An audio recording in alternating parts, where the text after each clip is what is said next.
أعوذ بالله من الشيطان الرجيم بسم الله الرحمن الرحيم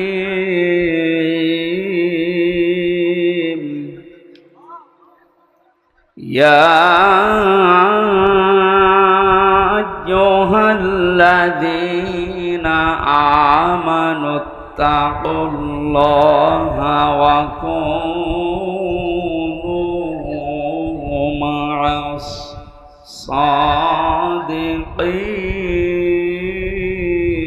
الصادقين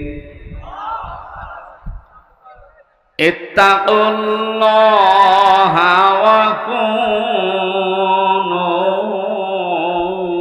مع الصادقين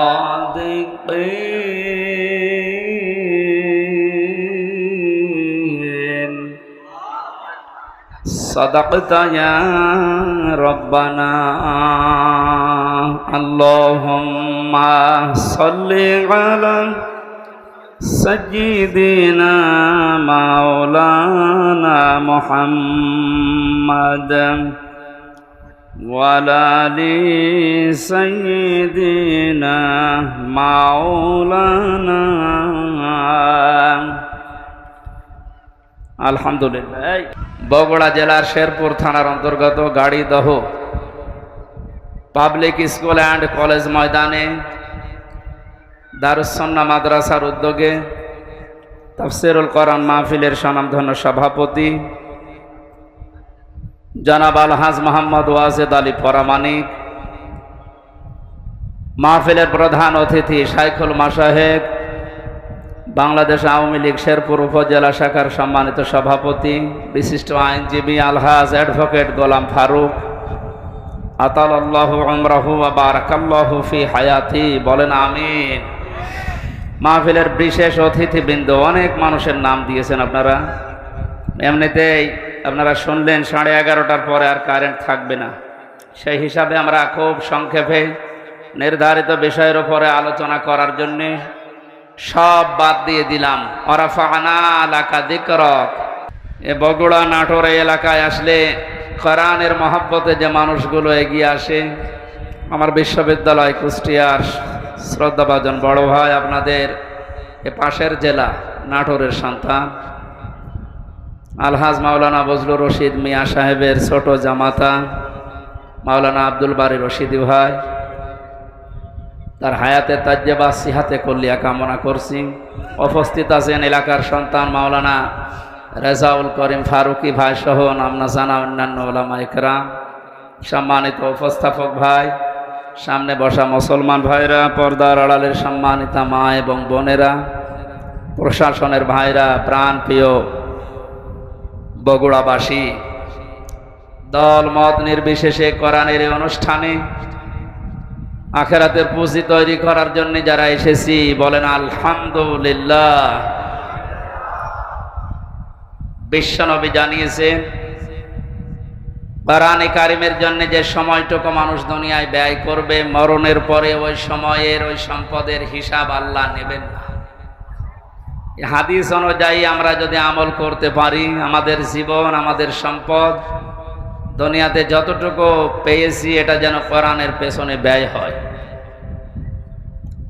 বিশ্বনবী বলেন মান ক্বারাআল কুরআনা ফাস্তাযহারাহু ফাহাল্লা হালালাহু ওয়া হাররামা হারামাহু আদখালাহুল্লাহুল জান্নাহ ওয়া শাফাআহু ফি আশারাতিন মিন আহলি বাইতিহি কুল্লুহুম ক্বাদ ওয়াজাবাত লাহুন নার। ইবনে মাজাহ শরীফের হাদিস। অনেক আলেম এখানে বসে আছে, শব্দের দিকে খেয়াল করেন। আল্লাহ পাক বলেন, বিশ্বনবী মুহাম্মদুর রাসূলুল্লাহ আমাদেরকে জানিয়েছেন এটা, মান ক্বারাআল কুরআনা, যে ব্যক্তি আল্লাহর এই কোরআন পড়ে। কোরআন পড়া বলতে আমরা 4টা বিষয় বুঝি। শুদ্ধ করে পড়া, এর মর্ম মানে বোঝা, এর উপর নিজের জীবনকে সেট করা, আর এইটা মানুষকে মানার মতো পরিবেশ তৈরি করে দেওয়া। কোরআন পড়া বলতে কয়টা বিষয় পেলাম? আপনি এবার মেলান তো, আপনি আসলে কোরআন পড়েন কিনা। মাহফিলের সভাপতি, প্রধান অতিথি সহ যারা এসেছি, যদি জিজ্ঞাসা করেন কোরআন পড়েন, এক বাক্যে আমরা বলবো হ্যাঁ আমরা কোরআন পড়ি। করা শব্দটার ব্যাখ্যা, নবীজি বলেন পড়া কোরআনে তিনটা শব্দ আল্লাহ দিয়েছেন কোরআন পড়ো এ ব্যাপারে। কয়টা? এটা ক্লাস চলছে এখন, জবাব দেবেন ছাত্রের মতো। এটা স্কুল এমন কলেজ না। এখানে যারা আছেন অন্তত শিক্ষিত মানুষগুলো ছাত্রের মতো জবাব দেবেন। করা, রতালা, তালাওয়া, তিনটা শব্দ আছে কোরআন পড়ার ব্যাপারে। তিনটার ব্যাখ্যা হচ্ছে, কেউ যদি কোনো বিষয় পড়তে চায় সে যেন শুদ্ধ করে পড়ে। কি করে? অশুদ্ধ পড়লে অর্থ পাল্টিয়ে যাবে। এখানে অনেক মানুষ এমন বসে আছে, নামাজে দাঁড়ালে পড়ে ইযা জাআ নাসরুল্লাহি ওয়াল ফাত, হয়েছে? হয়। এখানে সোয়াদ আছে, নাসর মানে সাহায্য, আর নুন সিন র নাসর মানে ঈগল পাখি। আপনি যদি মুখটা গোল করে শুদ্ধ করে উচ্চারণ না করেন, অর্থ আকাশ পাতাল পাল্টিয়ে যাবে। আল্লাহ পাক বলেন ইযা জাআ নাসরুল্লাহি ওয়াল ফাত, হে নবী আল্লাহর সাহায্য যখন আসবে আপনি তখন বিজয় দেখতে পাবেন। যদি মুখটা গোল না করে সিন দিয়ে উচ্চারণ করেন, অর্থ হয়ে যাচ্ছে হে নবী যখন শকুন আসবে, ঈগল পাখি আসবে, তখন আপনি বিজয় পাবেন। হয়েছে? এজন্য শুধু কোরআন শরীফ না, দুনিয়ার যে কোনো বিষয় কেউ যদি পড়তে চায়, এর হক আদায় করে সঠিকভাবে চারটা বিষয় তাকে মানা লাগবে। এক নম্বরে ওটা পড়া লাগবে শুদ্ধ করে। কি করে? এটা তো আমি বানালাম নাকি? কোরআনে কারীম জানিয়েছে ওয়ারাত্তিলিল কোরআনা তারতিলা, হে নবী আপনি কোরআন পড়বেন শুদ্ধ করে, স্পষ্টভাবে, থেমে থেমে। মানে প্রধান অতিথি সহ যারা এখানে আছেন, নবীজির এই হাদিসের প্রথম অংশটা আমরা একটু মিলাই আমাদের জীবনে। নবীজি জানিয়েছেন যে ব্যক্তি কোরআন পড়ে, আপনি তো বলছেন আমি কোরআন পড়ি, তাহলে এটা শুদ্ধ করে পড়া লাগবে আপনাকে। আমি আল কোরআন রিসার্চ ফাউন্ডেশনের সদস্য ছিলাম এক সময়। আমি দেখেছি এই দেশের জরিপে 100 জনের 95 জন আল্লাহর কোরআন শরীফ শুদ্ধ করে পড়তে পারে না। এই রিপোর্ট কি খুব ভালো রিপোর্ট না? এই জন্য আহ্বান জানাচ্ছি অন্য ধর্মের লোক এখানে যেহেতু নেই, আমরা সব মুসলিম দাবি করছি, আমাদের জীবনের 1 নাম্বার টার্গেট বানানো লাগবে আল্লাহর এই কোরআন আমরা শুদ্ধ করে পড়ব। 2 নাম্বারের মর্মমানি বুঝতে হবে। কেন? কোরআনে কারীম জানিয়েছে ওয়াইদা সামিউ মা উনজিলা ইলার রাসূলি তারা আ'য়ুনাহুম তাফিদু মিনাদ দামি মিম্মা আরাফু মিনাল হক ইলা আখিরি আয়া। সূরা মায়েদা 7 নাম্বার পারার 1ম নাম্বার পৃষ্ঠার 1ম নাম্বার লাইনে 83 নাম্বার আয়াতের প্রথম অংশে আছে। এটা তাফসিরে ইবনে কাসিরে পাবেন। আল্লাহ পাক বলেন হে নবী আপনি যখন আমার বান্দাদের সামনে কোরআন পড়বেন, যারা এর মর্মমানিগুলো অনুধাবন করতে পারে, বুঝতে পারে যে আমি কি বলতে চাই, আপনি দেখবেন তাদের চোখ দিয়ে মনের অজান্তেই পানি পড়ছে।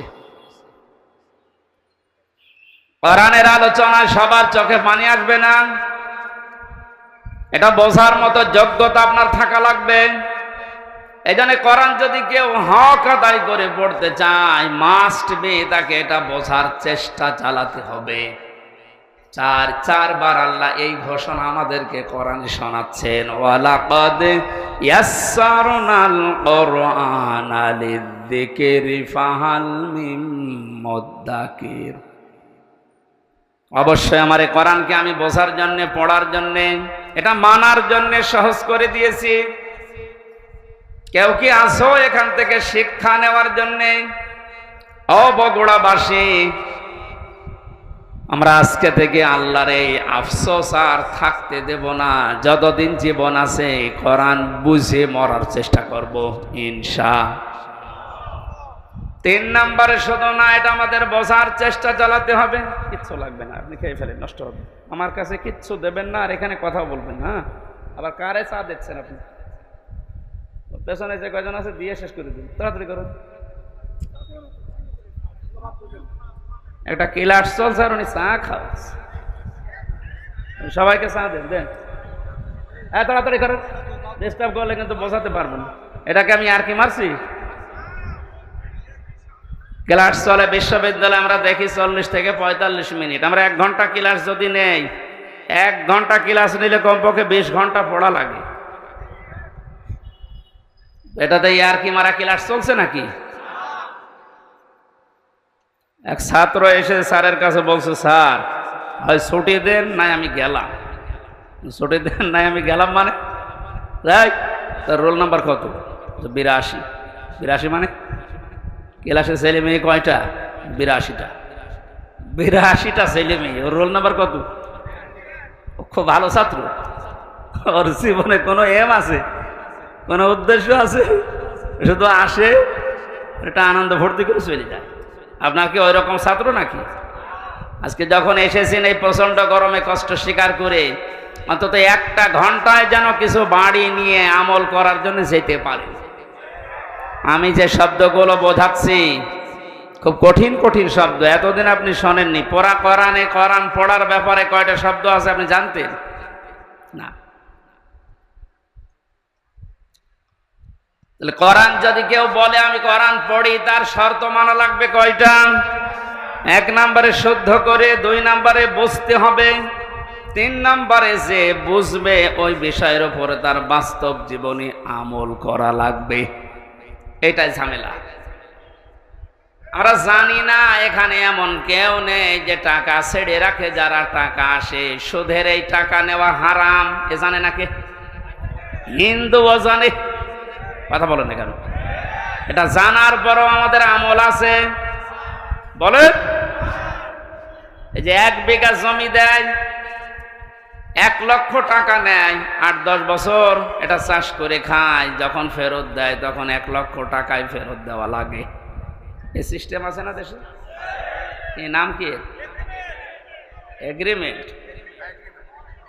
না না, এটা জায়েজ নেই। জায়েজ আছে খাই খালাসিটা, যেটা আপনি 1 বিঘা জমি দেবেন, 10,000 টাকা নিয়ে নেবেন, ওই খেয়ে দিয়ে তার টাকা ফেরত দেওয়া লাগবে। এই সিস্টেম আছে? আছে, কিন্তু কম। কারণ জানে যে এটা লস হবে, এটার ভেতরে আমি নেই। হারামে আরাম বেশি নাকি? ছোট্ট একটা কথা কয়েক সেকেন্ডের ভেতরে বলছি। ওমান আরাদা আন যিকরি ফাইন্না লাহু মাঈশাতান দঙ্কা। কোরআনে কারীমের সূরা তাহার 124 নম্বর আয়াতের প্রথম অংশে আছে। আল্লাহ পাক বলেন, আমার নিয়ম নীতি বাদ দিয়ে, আমার কোরআনের বিধান বাদ দিয়ে যদি কেউ উপায় করে, টাকা পয়সা আসবে, চর্মচোখে দেখবে, বহু কিছুর মালিক হচ্ছে, কিন্তু ওর জীবনের এই আয় উন্নতিতে আমি কোনো বরকত রাখবো না। তাফসীরে কাবীরের ভেতরে দঙ্কার ব্যাখ্যা লিখেছে 7টা। এখানে আলেম আছে না? দঙ্কার 1 নম্বর ব্যাখ্যা হচ্ছে, পৃথিবীতে আল্লাহর নিয়ম নীতি, আল্লাহর আইন বাদ দিয়ে কেউ যদি উপায় করে, ওই টাকা পয়সা, ওই অর্থ সম্পদের ভেতর থেকে আল্লাহ বরকত তুলে নেয়। 2 নম্বরে, ওই মানুষগুলো যখন মারা যাবে, এই অবৈধ সম্পদের কারণে এই মানুষটা বেঈমান হয়ে মরবে।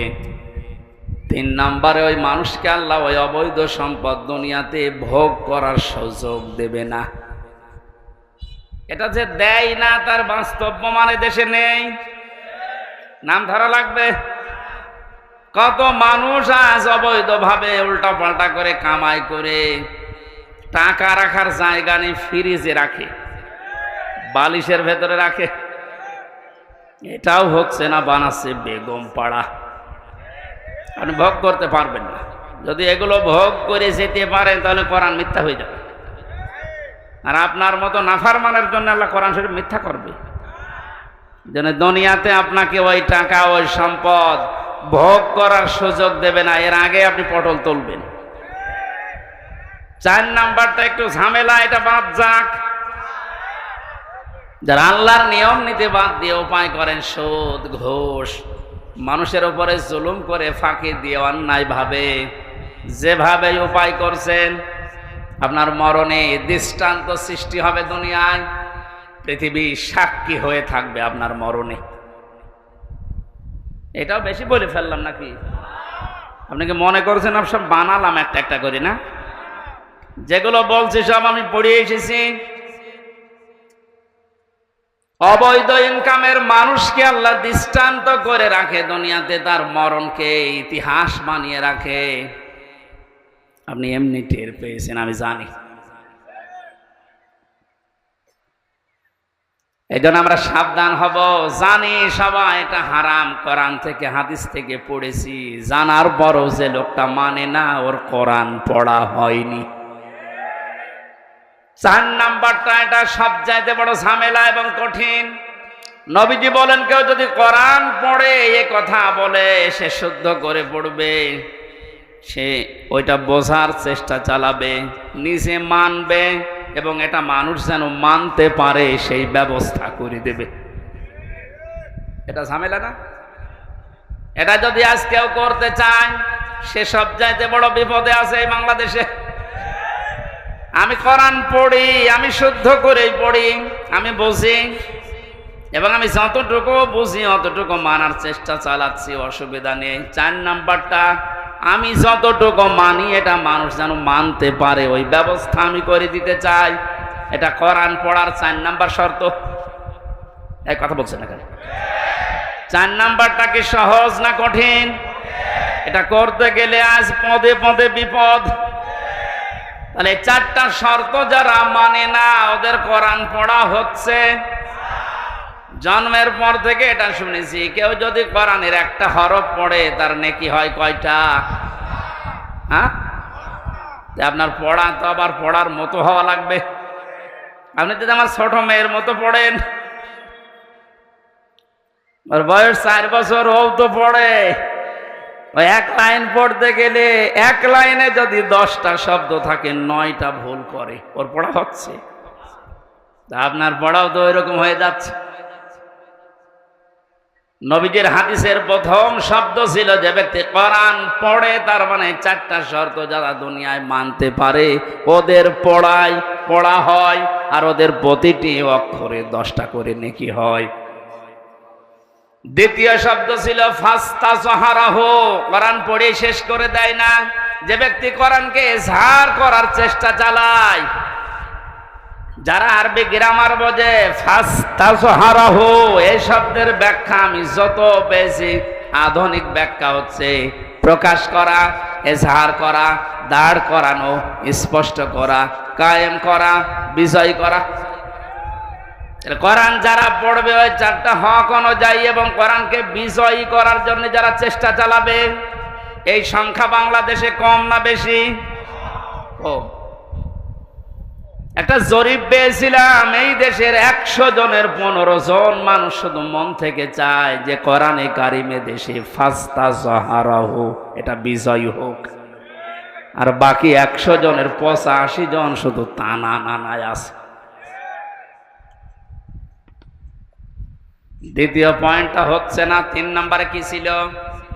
ফাহাল্লা হালালাহু ওয়া হাররামা হারামাহু, যে ব্যক্তি কোরআনকে ইজহার করতে পারে এই ব্যক্তি হালালকে হালাল মানবে, হারামকে হারাম জেনে ছেড়ে দেবে। আদখালাহুল্লাহুল জান্নাহ, নবীজি বলেন আল্লাহ তাকে জান্নাতে দিয়ে দিয়েছে, না জান্নাতে দেবে? হ্যাঁ, দিয়ে দিয়েছে। শব্দটার দিকে আমি খেয়াল করে চিন্তা ভাবনা করেছিলাম, নবীজি অতীতের শব্দ বললেন কেন? এটা পাস্ট, এটা মাজি। আদখালা ইউদখিলু, নবীজি মোজারে দিতে পারতেন, মাজি দিলেন, অতীতের পাস্ট দিয়েছেন কেন? তার মানে কোরআন পরিবার সমাজ এবং রাষ্ট্রে যদি কোরআন বিজয় থাকে, ওখানে হালালকে হালাল মানা আর হারামকে হারাম জেনে ছেড়ে দেয় সহজ। যেই সমাজে যেই দেশে কোরআন বিজয় নেই, ওখানে হালালকে হালাল জানার পরও আপনি মানতে পারবেন না। এক কথা বলছেন না? হারামকে হারাম জানার পরও আপনি ছেড়ে দিতে পারবেন না। নাকি জায়গাগুলো দেশে নেই?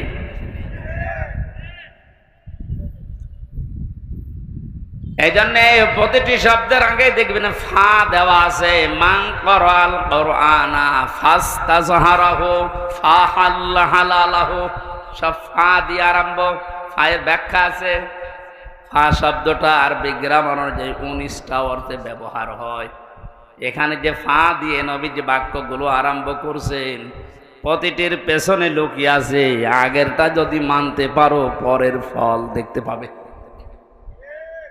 তা আপনি কোরআন পড়ছেন কি করে? আপনি নিজে এবার টের পান 4টা শর্ত মিলছে না। কোরআনকে এজাহার করার জন্য, বিজয় করার জন্য আপনার কোনো কার্যকারী ভূমিকা নেই। তাহলে হালালকে আপনি হালাল জেনে মানবেন কি করে? হারামকে হারাম জানার পরে ছেড়ে দেবেন কি করে? আদখালাহুল্লাহুল জান্নাত পরে, এর পরের শব্দে পেয়েছি ওয়াশাফাআহু ফি আশারাতিন মিন আহলি বাইতিহি কুল্লুহুম ক্বাদ ওয়াজাবাত লাহুন নার। বিশ্বনবী বলেন, সত্যি যদি আল্লাহ রাব্বুল আলামিনের হারামকে হারাম জানার পরে তুমি ছেড়ে দিতে পারো, হালালকে হালাল জেনে আঁকড়িয়ে ধরতে পারো, আল্লাহ তোমাকে শুধু জান্নাতে দেবে না, তোমার সুপারিশে পরিবারের 10 জন মানুষকে জান্নাতে দিয়ে দেবে। যাদের উপরে জাহান্নাম অবধারিত হয়ে গিয়েছিল। তাহলে যে কোরআন শুনতে এসেছে আপনি বুঝলেন এর মর্যাদা কোথায়? আল্লাহ পাকে হাদিসটা আমাদের প্র্যাকটিক্যাল লাইফে সেট করার তৌফিক দেন, বলেন আমিন। দরুদ আর সালাম পড়ছে আমাদের নবী মুহাম্মদুর রাসূলুল্লাহ সাল্লাল্লাহু আলাইহি ওয়াসাল্লামের প্রতি। মহান আল্লাহ তার যে সমস্ত নাম আছে, এই নামগুলো দুনিয়াতে কয়েকটা নবীর নামের শেষে দিয়েছেন। তার ভেতরে আমাদের নবীকে আল্লাহ দিয়েছেন রাউফুর রহিম, খুলুকিন আযীম। ইব্রাহিম নবী আলাইহিস সালামকে ইসমাইল নবীকে দিয়েছিলেন গোলামিন হালিম, আমার সহনশীল বান্দা। ইসহাক নবীকে ডাক দিয়েছিলেন গোলামিন আলিম, আমার জ্ঞানী বান্দা। আর মুহাম্মদুর রাসূলুল্লাহকে দিয়েছেন খুলুকিন আযীম, আমার মহান বান্দা। এত বড় চরিত্র আমার নবী মুহাম্মদুর রাসূলুল্লাহকে আমি দিয়েছি, কিয়ামত পর্যন্ত মানুষ শুধু অনুসরণ করে যাবে, এর কুল কিনারা খুঁজে পাবে না। বলেন সুবহানাল্লাহ। সেই নবীর আদর্শ আজ আমাদের সামনে পড়ে আছে। জন্ম থেকে মৃত্যু পর্যন্ত তাকে বাদ দিয়ে আপনি কাকে আদর্শ মেনে চলেন? আপনার বিবেককে প্রশ্ন করেন। আল্লাহর ঘোষণা দেওয়া একটা আদর্শ আছে দুনিয়ায়, কয়টা? বলেন বলেন। আল্লাহ নিজে ঘোষণা দিয়েছেন যে এই আদর্শটা মেনে চলো। ইয়াসিন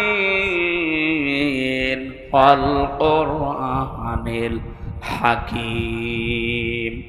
ইয়া মানে হে, সিন মানে সাজ্জেদ। আল্লাহ পাক জানাতে চেয়েছেন, হে নেতা, দুনিয়াতে আল্লাহর ঘোষণা দেওয়া নেতা আদর্শ মাত্র একটা, তার নাম মুহাম্মদুর রাসূলুল্লাহ। আল্লাহ রাব্বুল আলামিন পুরা কোরআনে নবীকে 7টা নামে বিশেষভাবে ডাক দিয়েছেন। তার ভেতরে ইয়াসিন, তহা, মুহাম্মদ, আহমদ, আব্দুন, মুজাম্মিল, মুদাসসির। বগুড়াবাসী, বিবেক যদি থাকে আজকেই কাজে লাগাবেন। আল্লাহর ঘোষণা দেওয়া নেতা আদর্শ যার নাম তিনি জানিয়েছেন মুহাম্মদুর রাসূলুল্লাহ, সেটা বাদ দিয়ে যদি পৃথিবীর কাউকে আপনি অনুসরণ করেন, অনুকরণ করে চলেন, আপনি মরতে দেরি, জাহান্নামে যেতে দেরি হবে না। এইটা আমি বানালাম না, এটা আমি বানিয়েছি। ইমাম বুখারী রাহমাতুল্লাহ আলাইহি বুখারী শরীফ লেখার আগে একটা কিতাব লিখেছেন আল আদাবুল মুফরাদ। এখানে একটা হাদিস তিনি এনেছেন, ছয় প্রকার মানুষকে আল্লাহ বিনা বিচারে বিনা হিসাবে, কোনো হিসাবও নেবে না, বিচারও করবে না, মরণের পরে তাদেরকে আল্লাহ জাহান্নামে পাঠিয়ে দেবে। তার 3 নাম্বারেই তারা দুনিয়াতে যাদের আদর্শ মুহাম্মদ রাসূলুল্লাহ ছিল না। এই হাদিসটার কোরআনের সূরা ইয়াসিনের ইয়াসিন এর ব্যাখ্যা তাফসীর পড়ার পরে আমার বড় ভয় হচ্ছে। এ পৃথিবীতে হাজারো মানুষ মুহাম্মদ রাসূলুল্লাহর আদর্শ না মানার কারণে জাহান্নামে যাচ্ছে। আল্লাহ তুমি আমাদেরকে বাঁচাও, বলেন আমিন। আমি এটা বলে আপনার ক্ষতি করে ফেললাম? হ্যাঁ, আপনি তো ধরা খাবেন। চোখ বন্ধ হওয়ার পরে আপনি এখনই ধরা খাবেন। নবীজির একটা কথা 100 ভাগের 1 ভাগও মিথ্যা নেই। যাদের আদর্শ এখনো ঠিক হয়নি, মুহাম্মদ রাসূলুল্লাহ বাদ দিয়ে অন্য কাউকে যারা মেনে চলছেন, এখনই তওবা করে পরিবর্তন হবেন, নয়তো আপনার কোনো হিসাব নেই, বিচার নেই। আপনি মরে গেলেই বিনা হিসাবে বিনা বিচারে জাহান্নামী। আল্লাহ তুমি আমাকে সহ যারাই আমরা এসেছি এটা বুঝে মানার তৌফিক এখনই দান করো। আরো জোরে বলেন। কোরআনে কারিমের 6666 আয়াতের মাত্র একটা আয়াত পড়েছি, সূরা তাওবা 119 নাম্বার আয়াত। আমরা তেলাওয়াতকৃত আয়াত তাফসীর আকারে কথা বলবো ইনশাআল্লাহ। আল্লাহ যেন তৌফিক দেন। আউযু বিল্লাহি মিনাশ শাইতানির রাজীম। বিসমিল্লাহির রহমানির রহিম।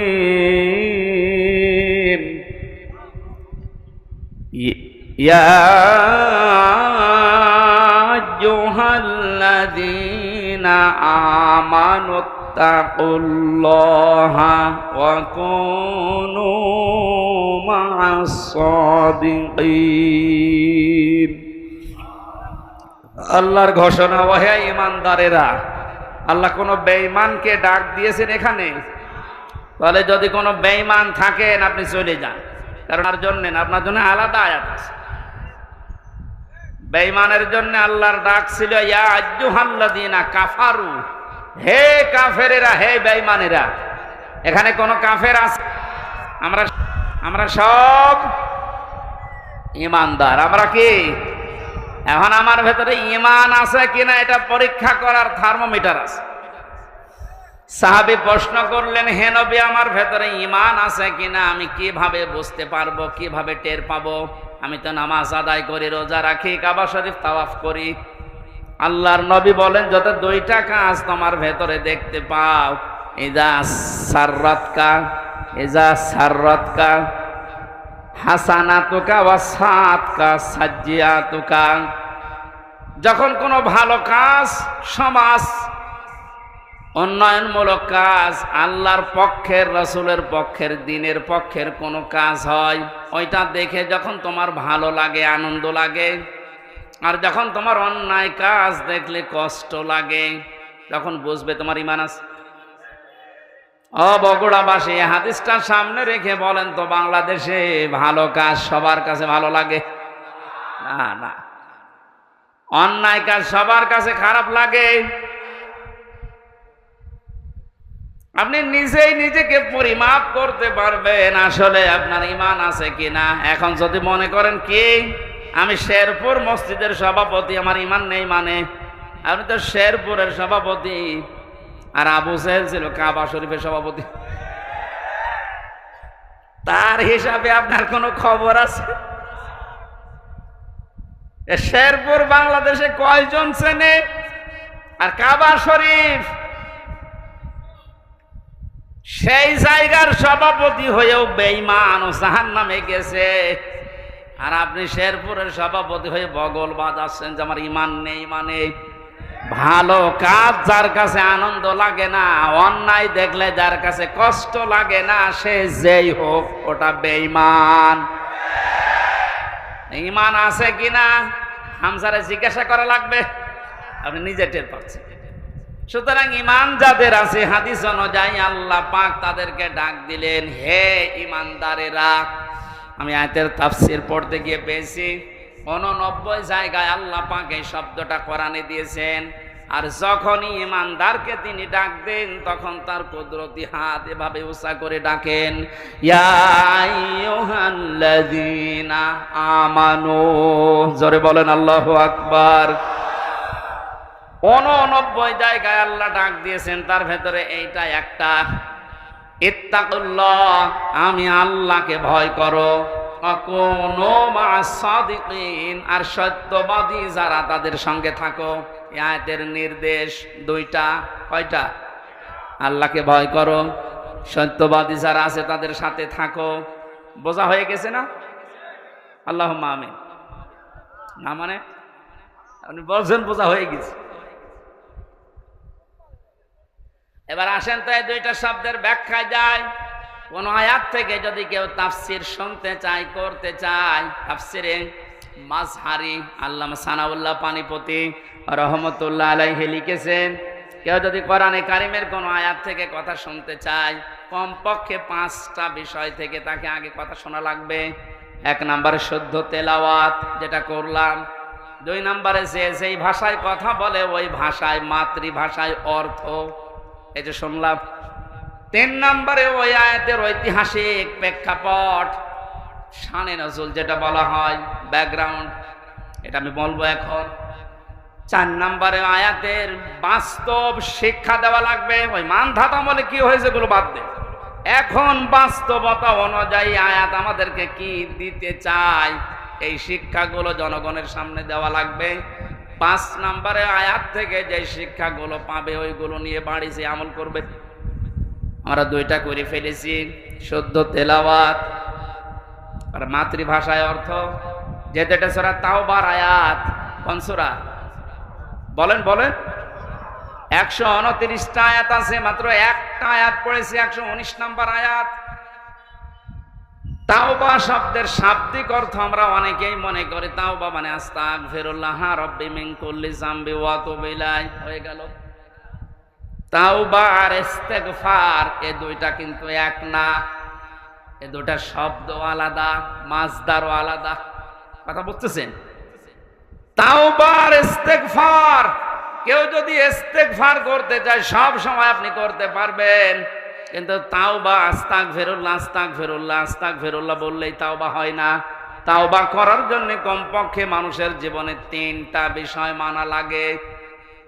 ইস্তেগফার আর তাওবার ভেতরে পার্থক্য এই, কোন মানুষ যদি তাওবা করে ওর পেছনের অপরাধগুলো শুধু আল্লাহ মাফ করে দেয় না, ওই পুরা জায়গাটা আল্লাহ নেকি দিয়ে ভরাট করে দেন।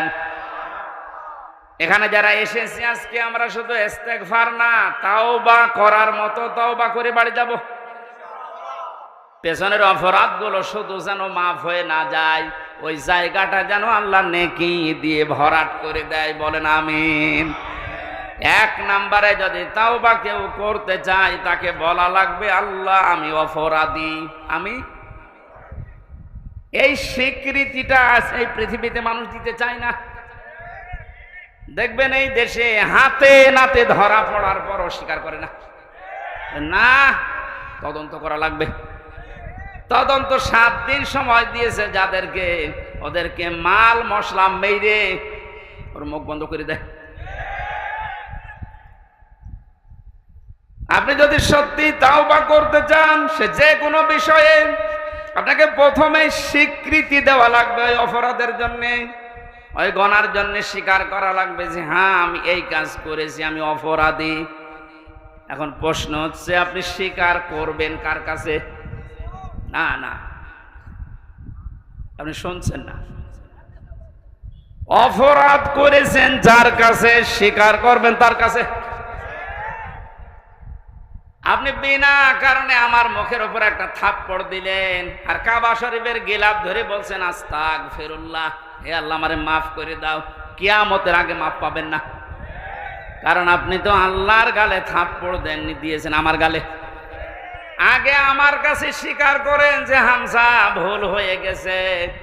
হ্যাঁ, স্বীকার করার সময় আবার অনুশোচনা লাগবে, অনুতপ্ত হওয়া লাগবে। আপনি যদি একেবারে মোড নিয়ে বলেন এই হামজা মাফ কর, আপনার মাফ হবে? আপনার প্রতি রাগ যা ছিল আমার আরো বেড়ে যাবে।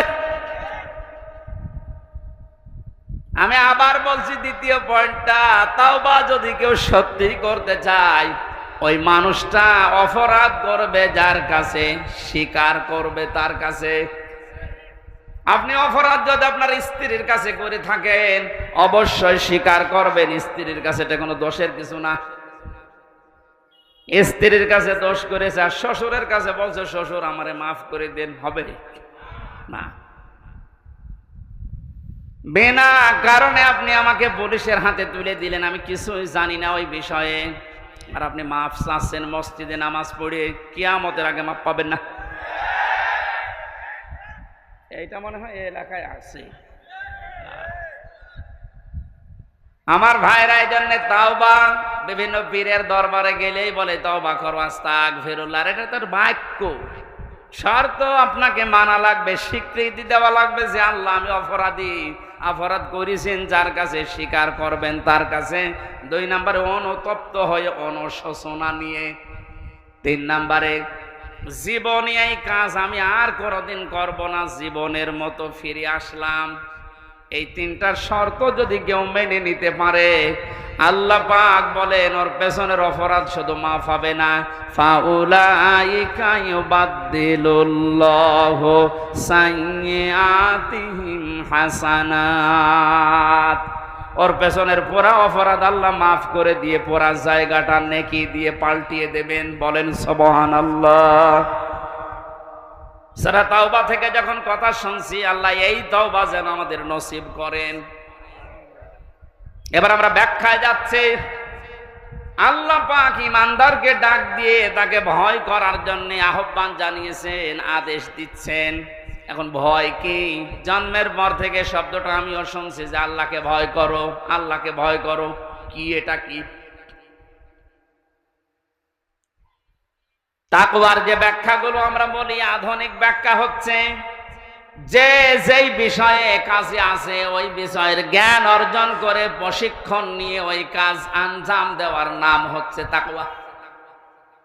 আমি আবার বলছি, যে যেই কর্মজীবনে আছেন, যে যেই জায়গাটা দখল করে আছেন, ওই বিষয়ের উপরে জ্ঞান অর্জন করে দক্ষতা প্রশিক্ষণ নিয়ে ওই কাজে আঞ্জাম দেওয়ার নাম হচ্ছে তাকওয়া। না হয়নি। আমি আবার বলছি, তাকওয়া মানেই শুধু আমার মতো জুব্বা গায়ে দিয়ে, বড় পাগড়ি গলায় নিয়ে, হাতে তসবিহ নিয়ে শুধু সুবহানাল্লাহ সুবহানাল্লাহ বলা না।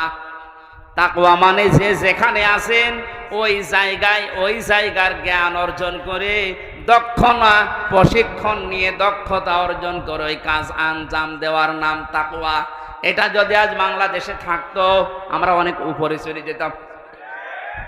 অধিকাংশ মানুষকে এমন দায়িত্ব পালন করতে দেখা যায়, ও বিষয়ে কোনোদিনের পড়াশোনা নেই, দক্ষতা নেই, প্রশিক্ষণ নেই, আন্দাজে ওই কাজে হাত দিয়ে তার 12টা বাজায় আরো বেশি। নিচে নামা লাগবে? ঠিক আছে।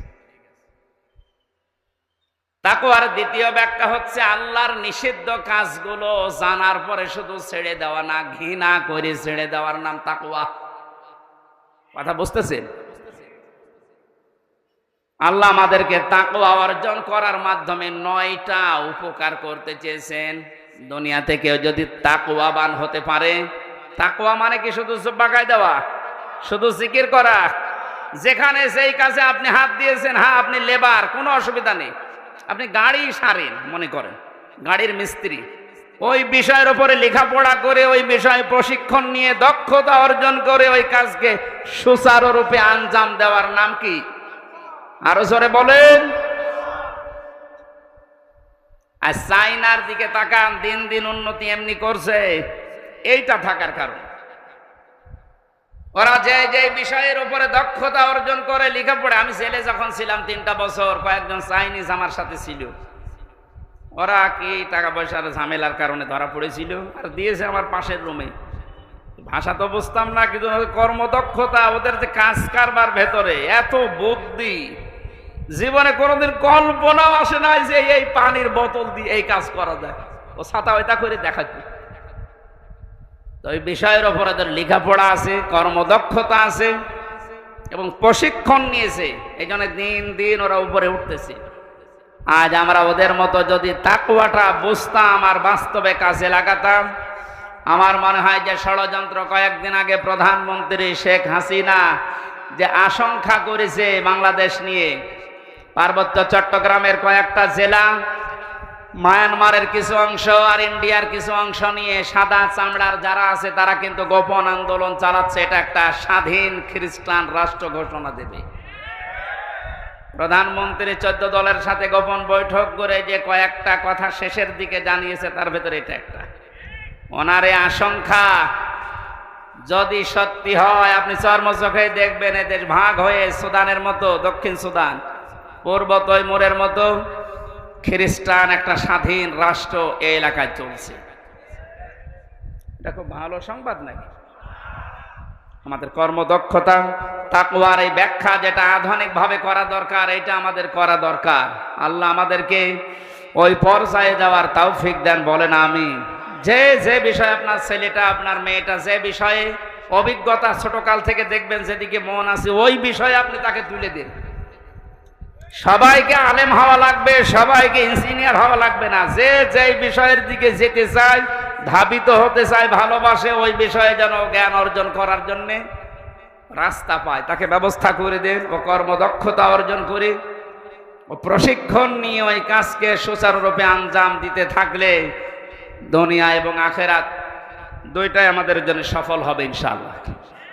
আমি যে 9টা উপকারের কথা বলতে চাচ্ছিলাম, যেহেতু আর 10 যা কারেন্টে চলে গেল, আমি তো মনে করছিলাম এখনো 10 মিনিট থাকবে। জেনারেটর আছে? এই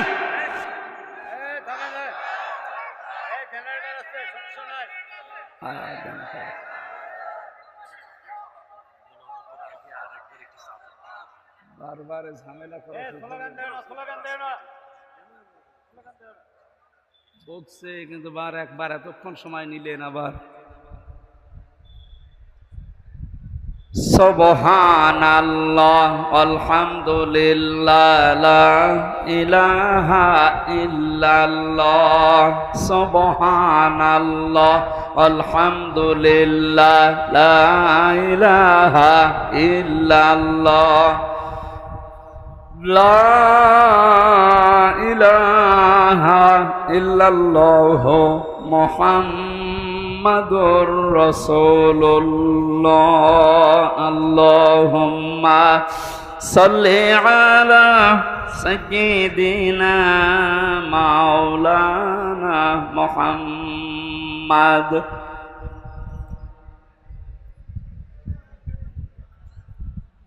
হাবিবানা মুহাম্মাদ। আমার ভাইরা, 9টা উপকারের ঘোষণা দিয়েছেন আল্লাহ। দুনিয়াতে কেউ যদি তাকওয়া অর্জন করতে পারে, 1 নম্বরে ওই লোকটা যদি বিপদে পড়ে, মহান আল্লাহ এমন জায়গা থেকে তাকে সাহায্য পাঠায় যার কল্পনা কোনোদিন তার হৃদয়ে আসে নাই। জোরে বলুন সুবহানাল্লাহ। এটা আজ দেখতে আমাদের বহু বাকি। এটা যারা দেখতে পেয়েছিলেন তাদের ঈমান আমি দেখেছি, এই মানুষগুলোর ঈমান পাথরের চাইতেও শক্ত ছিল। সত্যিই যারা তাকওয়া অর্জন করতে পেরেছে দুনিয়াতে, ওই মানুষগুলোর কাছে দুনিয়া আল্লাহ এমন তুচ্ছ বানিয়ে দিয়েছে, তামাম দুনিয়াটা একটা ডিমের চাইতেও তাদের কাছে কম দামি মনে হতো। আমরা আসলে তাকওয়া অর্জন করে আল্লাহর এই 9টা যে উপকারের কথা, সাহায্যের কথা, এটা পাচ্ছি না, কারণ আমাদের তাকওয়া নেই। কোন মাসাদিকিন, তোমরা সত্যবাদী যারা, সত্যপন্থী যারা, তাদের সঙ্গে থাকবে। সত্যবাদী কারা? এই দেশে একটা ভুল ধারণা চালু আছে, কিছু কিছু দৃশ্য দেখলে আমরা মনে করি এগুলো সত্যপন্থী, এগুলোই হক্কান, এগুলোই হক্কানি। অনেকে নিজেকে দাবিও করছে যে আমরা হক্কানি দরবারের লোক। কোরআনে কারিমে সূরা তাওবার 119 নম্বর আয়াতের শেষের অংশের ব্যাখ্যা আল্লাহ দুনিয়ায় কারো কাছে ছেড়ে দেয়নি যে 2 বেলা জিকির করলে সেই লোকটা সত্যবাদী, 5 ওয়াক্ত নামাজ পড়লে সেই লোকটা সত্যবাদী, বছরে একবার হজ করে আসলে সেই লোকটা সত্যবাদী না। আল্লাহ পাক বলেন সত্যবাদী হওয়ার জন্য 10টা গুণ দুনিয়াতে তোর ভেতরে থাকা লাগবে। কয়টা? আরো জোরে বলেন। বগুড়াবাসী আপনি এখন থেকে আমি সহ প্রত্যেকেই মিলাবো আল্লাহর বর্ণনা অনুযায়ী এই 10টা গুণ আমার ভেতরে আছে কিনা। আল্লাহ ব্যাখ্যা দিচ্ছেন সূরা বাকারার 177 নম্বর আয়াতে, লাইসাল বিররা আন তুওয়াল্লু ওয়াজুহাকুম কিবালাল মাশরিকি ওয়াল মাগরিবি ওয়ালাকিন্নাল বিররা মান আমানা বিল্লাহ। আল্লাহ পাক বলেন শুধু পূর্ব দিকে পশ্চিম দিকে মুখ ঘুরিয়ে সেজদা দিলেই নেকি না, আসল নেকির কাজ হচ্ছে আল্লাহর প্রতি ঈমান আনা। কার প্রতি? প্রশ্ন আসতে পারে, হুজুর আমার ঈমান আছে, আমি আল্লাহকে বিশ্বাস করি না। কেউ যদি আল্লাহকে বিশ্বাস করি এই কথা বলতে চায়, কমপক্ষে 4টা বিষয় দুনিয়াতে তার ভেতরে পাওয়া যাবে। আপনি এবার মিলান তো আপনার ভেতরে আছে কিনা। ওই যে কায়দায় পড়িয়েছিল হুজুররা ছোটবেলায়, মাওলানা কায়দায় পড়িয়েছে আমাদেরকে, আমানতু বিল্লাহি কামা হুয়া বিআসমাইহি ওয়া সিফাতিহি আকাবিলতু জামিআ আহকামিহি ওয়া আরকানি। পড়াননি? উনি বলতে চেয়েছে আমানতু বিল্লাহ, যারা বলে আল্লাহ আমি তোমাকে বিশ্বাস করে, প্রথমে আপনাকে স্বীকার করাচ্ছেন কামা হুয়া, আমি এমন আল্লাহকে বিশ্বাস করি যার অস্তিত্ব আছে। কি আছে?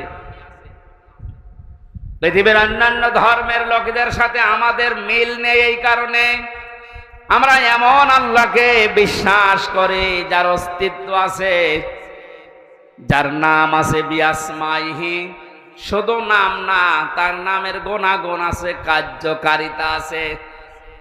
আল্লাহর নাম আমরা অনেকেই জানি 99টা, আল্লাহর নাম 5000-এর উপরে। প্রতিটি নাম আল্লাহ নিয়েছেন, ওই নামগুলোকে গুণাগুণ দিয়ে কার্যকারিতা হিসাবে আমাদের দেখিয়েছেন। আল্লাহ রব নাম নিয়েছেন, এই কারণে নেই থেকে পূর্ণতায় আমাদেরকে পৌঁছিয়ে দিয়েছেন এই রব নামের কারণে। কথা বলেন না কেন? মায়ের বীর গভীরে যখন বাবার এই বীর্যটা দ্রুত গতিতে যে আশ্রয় নেয়, আল্লাহ রাব্বুল আলামিন বলেন যে নেই থেকে আস্তে আস্তে হামজা পর্যন্ত বানালাম। এই যে নেই থেকে পূর্ণতায় যিনি প্রতিটি জিনিসকে পৌঁছিয়ে দেন, আরবিতে তার নাম বলা হয় রব।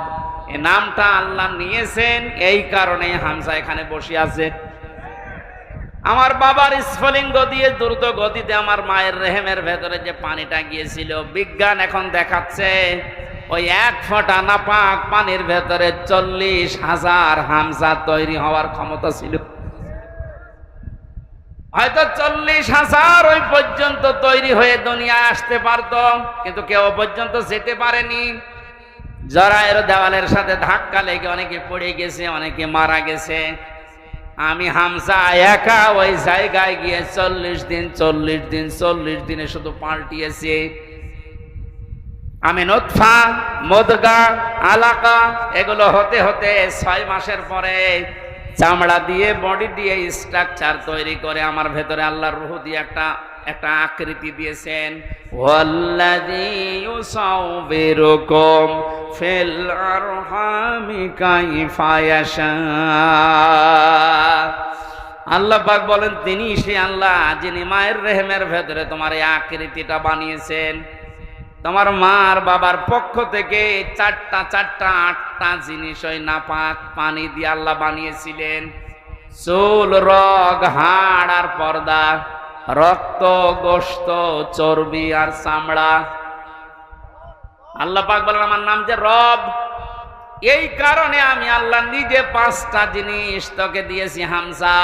ওয়াজআলা লাকুমুস সামাআ ওয়াল আবসার ওয়াল আফইদা ইলা আখির আয়াত। এটা সূরা নাহলের 78 নম্বর আয়াতের মাঝের অংশে আছে। আল্লাহ পাক বলেন শ্রবণ শক্তি, দর্শন শক্তি, বাক শক্তি, আকেল শক্তি আর ঘ্রাণ শক্তি, এই 5টা জিনিস আমি আল্লাহ আমার রব নামের কারণে তোকে দিয়েছি। 8 5 13টা জিনিস যখন এক হয়, ছেলে হবে না মেয়ে হবে, আকারটা আমি আল্লাহর সিদ্ধান্ত অনুযায়ী তৈরি হয়। তাহলে ছেলে হ মেয়ে হনি যারা মন খারাপ করি, এটা মন খারাপের বিষয় না, এ সিদ্ধান্ত কার? আমার বোর। বলেন, ছেলে হলে মেয়ে হলে যারা মন খারাপ করে স্ত্রীর ওপরে, প্রকার আনতে তারা যেন আল্লাহর সিদ্ধান্তের ওপরে নারাজ। আমি সহ যারা এই জাহিলিয়াতে আছি, আল্লাহ তাদেরকে যেন মুক্তি করেন। বলেন আমিন। ছেলে হোক মেয়ে হোক, কারো দোষ আছে? স্বামীর দোষ আছে? আল্লাহ রাব্বুল আলামিন বলেন ৮-৫-১৩টা জিনিস যখন এক হয়ে যায়, ৬ মাস পার হয়ে যাওয়ার পরে একে আমি দুনিয়াতে আস্তে করে বের করার সিদ্ধান্ত নেই। আল্লাহু আখরাজাকুম মিন বুতুনি উম্মাহাতিকুম লা তা'লামুনা শাইআ। মায়ের পেট থেকে আস্তে করে দুনিয়ার ময়দানে আমি আল্লাহ তোকে নিয়ে আসলাম। এমন অবস্থায় নিয়ে এসেছিলাম যখন কিছু খেতে পারতিস না। এই জন্য আমি আল্লাহ তোর মায়ের স্তনে ৬ মাস আগেই তোর জন্য খাবার আমার রব নামের কারণে গরম করে রেডি করে রেখেছি। মায়ের স্তনের ভেতরে যদি একটা বোটা দিতাম, চষা মারলে অনেকগুলো দুধ এসে তোর কচি কণ্ঠ আটকে যেত, মরে যেতে, শ্বাস নিতে পারতে না। আমি যে রব নামটা নিয়েছি, এই কারণে মায়ের ওই স্তনে সূক্ষ্ম সূক্ষ্ম ৩২টা ছিদ্র দিয়েছি। একবার চষা দিলে যেন একবার এই দুধগুলো এসে তোর মুখের ভেতরে প্রবেশ না করে, ওই জায়গায় জমা হয়ে সূক্ষ্ম সূক্ষ্ম ৩২টা ছিদ্র দিয়ে আস্তে আস্তে করে এসে তোর জীবন আমি বাঁচিয়েছি। আমি রব নামটা খেলা করার জন্য নেয়নি। মুখটা নাপাক করে নাই, মায়ের পেটের ভেতরে নাভির ভেতর দিয়ে খাবার পাস করে দিয়ে তোর মুখটা পবিত্র রেখেছিলাম। অথচ দুনিয়ায় আসার পরে আমি তোর দিকে তাকিয়ে দেখি এই মুখের ভেতরে কত হারাম অপবিত্র নাপাক জিনিস দিয়ে ভর্তি করিস। কথা বলেন ঠিক কিনা? আপনি কি মনে করেন শুধুমাত্র কুকুরের পায়খানা, মানুষের পায়খানা, শুকুরের গোশত খাওয়ায় হারাম? ভাইয়ের জমি যারা, বোনের জমি যারা জাল দলিল করে ফাঁকি দিয়ে লিখে নেয়, ওইটাও কুকুরের মাংসের মতোই হারাম। যারা মেয়ের জমি ফাঁকি দিয়ে ছেলেকে লিখে দিয়েছেন, আপনি বিশ্বাস করতে পারেন জাহান্নামের টিকিট আপনার একটা বুক করা হয়ে গেছে। শরীক ফাঁকি দেওয়া মানুষ বগুড়ায় নেই? এই কথা বলুন। যারা শরীক ফাঁকি দিয়েছেন, আপনার ইবাদত কবুল বন্ধ হয়ে গেছে, আগে ওইগুলো ফেরত দেবেন। আজকেই বাড়ি যে বোনের সম্পদ আগে ফেরত দেবেন, তারপর আপনি নামাজ পড়া আরম্ভ করবেন। এখন যদি বলেন ও ছাতা তো ফেরতও দিতে পারে না, নামাজও কবুল হয় না, ও নামাজই পড়বো না। আপনি নামাজ না পড়লে আল্লাহর ক্ষমতা হারিয়ে যাবে। বলুন, নিজের কপালে নিজে আপনি আঘাত করছেন, নিজের পায়ে নিজে কোড়াল মারছেন। এই সময়টা আর দুনিয়ায় ফেরত পাবেন না। আমার এখন ৩২ বছর বয়স। আমি কি জীবনে ইচ্ছা করলে আর ১২ বছরে ফিরে যেতে পারবো? আজকের মাহফিলের প্রধান অতিথি, ওনার বয়স মনে করেন এখন ৬০ বছর। কিয়ামত পর্যন্ত যে চেষ্টা করে ১২ বছরে ফিরে যেতে পারবে। যে সময়টা পার করে ফেলেছি আর কোনোদিন ফেরত পাবেন না। সুতরাং এইটাই আমাদের হায়াতের আসল জীবন। এইটার জন্য আল্লাহ একটা কসম দিয়েছেন, ওয়ালা আসরি ইন্নাল ইনসানা লাফি খুস। আল্লাহ বলেন তোর হায়াতের কসম, তোর হায়াতের কসম, সময়ের কসম, সাবধান, জীবনটা হেলায় খেলায় নষ্ট করে ধ্বংস করে দিও না। পেছনের দিকে তাকাও আর ভাবো, এই সময়টা যেহেতু আর ফেরত আসছে না, সামনে যতটুকু হায়াত আছে এটা আমার কাছে একটা নিয়ামত। এটা কি? ফামান যুহজিহা আনিন নার ওয়া উদখিলাল জান্নাতা ফাকাদ ফাজ ওয়ামাল হায়াতুদ দুনিয়া ইল্লা মাতাউল গুরুর। আল্লাহ রাব্বুল আলামিন বলেন, হে পৃথিবীর মানুষেরা, দুনিয়ার জীবনে বেশি দিন ক্ষমতায় থাকা, বেশি টাকা পয়সা, গাড়ি বাড়ির মালিক হওয়া, শরীর স্বাস্থ্য মোটা হওয়া, ভালো হওয়ায় সফলতা না।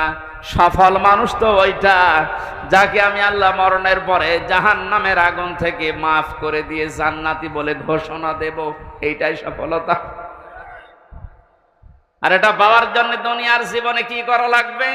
আস্তে আস্তে করে আপনি জাহান্নামের অন্যায় কাজগুলো ছেড়ে দিয়ে দিয়ে জান্নাতের ভালো ভালো কাজের দিকে এগিয়ে যাবেন। সুতরাং এই দেশে আমরা যারা অন্যায়, অবৈধ, শয়তানি কাজ কারবার আস্তে আস্তে ছেড়ে দিয়ে মানবতার পক্ষে, ইসলামের পক্ষে এই কাজগুলো আস্তে আস্তে যারা আঞ্জাম দিতে পারবো, আপনি বুঝবেন আল্লাহ আপনাকে এই দুনিয়াতেই জাহান্নামের পথ থেকে জান্নাতের দিকে এগিয়ে দিচ্ছে, আপনি সফল। আমাল হায়াতুদ দুনিয়া ইল্লা মাতাউল গুরুর, এই শব্দটা আল্লাহ এত কঠিন ভাবে কোরআনে দিয়েছেন। হে পৃথিবীর মানুষেরা, ভালো করে শোনো, দুনিয়ার জীবন কিন্তু একটা ধোঁকা। আপনার সন্তান আপনার জন্য ধোঁকা, স্ত্রী ধোঁকা, টাকা পয়সা, ক্ষমতা, প্রভাব, প্রতিপত্তি সবগুলো আল্লাহ বলেন ধোঁকা। বিশ্বাস যদি না হয়, মিথ্যায় চোখ বন্ধ করে দেখেন এগুলো কেমন ধোঁকা। আল্লাহ এই ধোঁকাটা এখনই আমাকে বোঝার তৌফিক দিন। ও বগুড়াবাসী, এটা যত তাড়াতাড়ি বুঝতে পারবেন তত তাড়াতাড়ি আপনার কল্যাণ হবে। আপনি যদি এখনই বলছেন যে হ্যাঁ এগুলো আসলে ধোঁকা, আপনার অন্যায় অবৈধ কাজের ভাগ দুনিয়ায় কেউ নেবে না, অথচ অবৈধ কাজ করে যা কামাই করবেন ওগুলো ভাগ নেওয়ার জন্য হাজারো মানুষ বসে আছে। এই ধোঁকা থেকে বাঁচার জন্য আল্লাহ রাব্বুল আলামিনের সাহায্য কামনা করা দরকার। আল্লাহ পাক আমাদেরকে জানিয়েছেন, আমি যে নামটা নিয়েছি রব, তোকে আস্তে আস্তে করে দুনিয়ার জীবনে এনে মুখটা পবিত্র করে রেখেছিলাম, তুই মুখটা আর পবিত্র রাখতে পারলি না। হারাম, অবৈধ এবং নাপাক জিনিস দিয়ে মুখটা অপবিত্র করে আমার কাছে আসলি। আমি তো শুধু নাম নিয়েই শেষ করে দেয়নি, নামের কার্যকারিতা, গুণাগুণ আমি আল্লাহ ওগুলো বাস্তবে বহন করি। আমি রাজ্জাক নাম নিয়েছি, শুধু নিয়েই শেষ করে দেয়নি। রাজ্জাক নামের কারণে পৃথিবীর যত সৃষ্টি আছে সবাইকে আমি আল্লাহ রিজিক দেই। জোরে বলেন সুবহানাল্লাহ। রিজকের দায়িত্ব কার? আরো জোরে বলেন। জাহান্নাম থেকে বাঁচার দায়িত্ব কার? যেইটার দায়িত্ব আল্লাহ আমাদেরকে দিয়েছেন ওইটার বিষয়ে আমরা বেখবর হয়ে আছি, বেহুশ হয়ে আছি। আল্লাহ আমাদের আমলের, ইমানের উপরে ভিত্তি করে আখিরাতে নাজাত দেবেন, এইটার কোনো খবর আমাদের নেই। অথচ যেটার দায়িত্ব আল্লাহ নিজের হাতে নিয়েছেন ওইটা নিয়ে পেরেশান হয়ে আজ হাজারো মানুষ জাহান্নামের টিকিট কেটে বিদায় নিচ্ছে। আল্লাহ মাতাউল গুরুরটা একটু বোঝার তৌফিক আমাদেরকে দাও না, বলেন আমিন। এই জন্য এমন আল্লাহর উপর আমরা ঈমান এনেছি যার অস্তিত্ব আছে, যার নাম আছে, আর প্রতিটি নামের গুণাগুণ আছে, কার্যকারিতা আছে। তিনি হুকুম দিয়েছেন, তিনি আরকান দিয়েছেন। এগুলো যারা বিশ্বাস করে বাস্তব জীবনে মানতে পারে, এই মানুষগুলোই আসল নেকির কাজে আছে। ওয়াল ইয়াউমিল আখির, কিয়ামতের ময়দানের বিশ্বাস দৃঢ় থাকা লাগবে। কিসের বিশ্বাস? জন্মের পর থেকে আমার মনে হয় আমরা এই শব্দের সাথে পরিচিত যে কিয়ামত হবে, কিয়ামতে জবাব দেওয়া লাগবে। এটা যে নেকির কাজ, এটা যারা বিশ্বাস করেছিল তাদের জীবনের দিকে আপনি তাকান। আল্লাহ ঘটনাগুলো এমনি খেলা করার জন্য শুনিয়েছেন তা না। খলিফাতুল মুসলিমিন হযরত ওমর, এই যে হিসাব, এটা বিচার, এটা যে কি জিনিস আমরা এখনো অনেকে টের পাই না। উনি বিশ্বাস করেছিলেন যে বিচার হবে, হিসাব দেওয়া লাগবে। সন্তানটা ভর্তি করে দিলেন মাদ্রাসায়। হযরতে আব্দুল্লাহ, ওই একই জায়গায় হুসাইন হযরতে আলীর সন্তান লেখাপড়া করত। হযরতে হুসাইন রাদিয়াল্লাহু তাআলা আনহু বারবার কলম ফেলে দিচ্ছিলেন। আব্দুল্লাহকে বলেন তুলে দাও। একবার, দুইবার, তিনবার তুলে দেওয়ার পর উনি বললেন, হুসাইন বারবার কলম ফেলে দাও, আমারে তুলতে বলো, আমি কি তোমার গোলাম, চাকর, খাদেম নাকি? হযরত হুসাইন মুখ ফসকে বলে ফেলেছেন, আব্দুল্লাহ তুমি শুধু চাকর না, তুমি খাদেম না, তুমি খাদেমের বাচ্চা, খাদেম। অথচ উনি ওই সময় প্রেসিডেন্টের ছেলে, বাড়িতে গিয়ে বলছে, আব্বা আমি আর মাদ্রাসায় যাব না, হোসাইন আমাকে গালি দিয়েছে, আমি নাকি খাদেমের বাচ্চা, খাদেম তুমিও নাকি খাদেম, তুমি যদি বিচার না করো এ মাদ্রাসায় পড়াই বন্ধ করে দেব। খলিফাতুল মুসলিমিন হযরত ওমর বললেন, সন্তান এখন না, বিচার জমার দিন না, আমাদের সময় করব। খুতবা দিচ্ছিলেন, ডাক দিয়ে বললেন, হোসাইন এখানে আসো। বলে, হ্যাঁ সামনে আসো। তুমি আমার সন্তানটাকে গালি দিয়েছো? বলে, হ্যাঁ দিয়েছি। কেন দিলে? ইমাম হোসাইন ডাক দিলেন, খলিফা বুকে হাত দিয়ে বলেন তো, আপনি কি আমার নানার খাদেম ছিলেন না? আমি তো দেখেছি আপনি আমার নানার খেদমত করছেন। খাদেমের ছেলেকে খাদেমের বাচ্চা বলেছি, অসুবিধা কি? হযরত ওমর কেঁদে ফেললেন, ডাক দিয়ে বলে, হোসাইন আমি তো এভাবে কোনোদিন ভাবি নাই, তুমি শব্দটা লিখে দিতে পারবে? কাগজ কলম নিয়ে আসেন। খেজুরের পাতা নিয়ে এসেছে, লিখে দিলেন, হোসাইন আমি নিজে আলীর সন্তান হয়ে বলছি, ওমর আমার নানার খাদেম ছিল, আমি দেখেছি। সই করে দিলাম। হযরতে ওমর রাদিয়াল্লাহু তাআলা আনহু কাগজটা হাতে নিয়ে জমা খেলেন। সাহাবীদেরকে বললেন, নবীর সাহাবীরা, বিচার হয়ে গেছে। হযরত আব্দুল্লাহ তো ছোট মানুষ, বলে, আব্বা তুমি তো বিচার শুরুই করলে না, কি করে হয়ে গেল? হযরত ওমর বলে, সন্তান যে বিচার করেছে দুনিয়া না, মরণের পরও কাছে লাগবে। আমি যখন মারা যাবো এই কাগজটা আমার কাফনের ভেতরে দিয়ে দিও। কিয়ামতের ওই কঠিন ময়দানে মহান আল্লাহ যখন আমার জীবনের হিসাব আরম্ভ করবে, কিছুই যদি কবুল না হয় এই কাগজটা আল্লাহকে দেখাতে পারবো। রব্বুল আলামিন তোমার নবীর নাতি লিখে দিয়েছে আমি নাকি নবীর খাদেম ছিলাম, এ বলে আমার আজকে মাফ করে দাও। তাছাড়া জবাব দেওয়ার মতো কোনো কাজ, কোনো আমল আমার হাতে নেই, অথচ তাদের জীবনের যে নেকির কাজের বর্ণনা হাদিসে পাওয়া যায়। নবীজি বলেন, আকাশের তারকাকেও যদি গণনা করে একদিন শেষ করে ফেলতে পারবে, কিন্তু ওমর মুসলমান হওয়ার পরে যে নেকির কাজ করেছিল কোনোদিন কেউ গণনা করে শেষ করতে পারবে না। এই মানুষটা যদি কিয়ামতে জবাব দেওয়া লাগবে, এই টেন্ডেন্সিতে এত ভয়ে থাকে, এত টেনশনে থাকে, আমাদের অবস্থান কোথায়? নেকির কাজ শুধু পশ্চিম দিকে মুখ করে নামাজ পড়লে হয় না, আল্লাহর প্রতি ঈমান আনা, কিয়ামতে জবাব দেওয়া লাগবে, আল্লাহর সামনে দাঁড়িয়ে এই বিশ্বাস দৃঢ় করা, এটা নেকির কাজের মূল। এটা যতদিন পর্যন্ত আমাদের দেশের 1628 জন মানুষের ভেতরে বদ্ধবল না হবে, এই দেশটা ততদিন দুর্নীতি মুক্ত হবে না। আল মালায়েকাতে ফেরেশতাদের বিশ্বাস করা, অল কিতাবে কিতাবে বিশ্বাস করা, অন নবিয়্যিন নবীদেরকে বিশ্বাস করা, ওয়া তাল মালা আলা হুব্বিহি দাবিল কুরবা, আল্লাহর মহব্বতে নিজের সম্পদ চাহিদা থাকার পরও যারা নিকট আত্মীয় স্বজনের জন্য ব্যয় করে। ও বাংলার জনগণ, এই গুণটা আজ বাংলাদেশে কার ভেতরে আছে আপনি তাকান। নিজের প্রয়োজন থাকার পরেও নিজের সম্পদ যারা নিজের নিকট আত্মীয়, এতিম মিসকিন অসহায় বন্যাগ্রস্ত মানুষদের পাশে যারা দাঁড়ায়, এই মানুষগুলো আল্লাহর ভাষায় সত্যবাদী, এরাই মুত্তাকি। মুত্তাকি সত্যবাদী খোঁজার জন্য আমেরিকায় যাওয়া, সৌদি আরবে যাওয়া দরকার নেই। এই 10টা গুণ যে বলছি একটা একটা করে আপনি মিলান।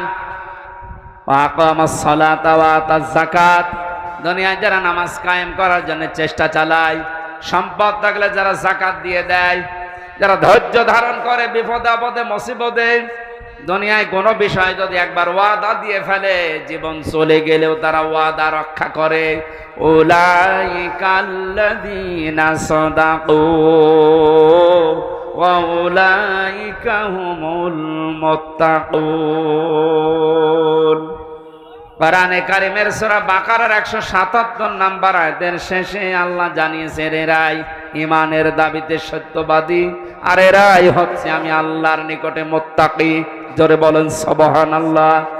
আল্লাহ কোরআনের এই আয়াতগুলো আমাদের জীবনে সেট করার তৌফিক দিন, বলেন আমিন।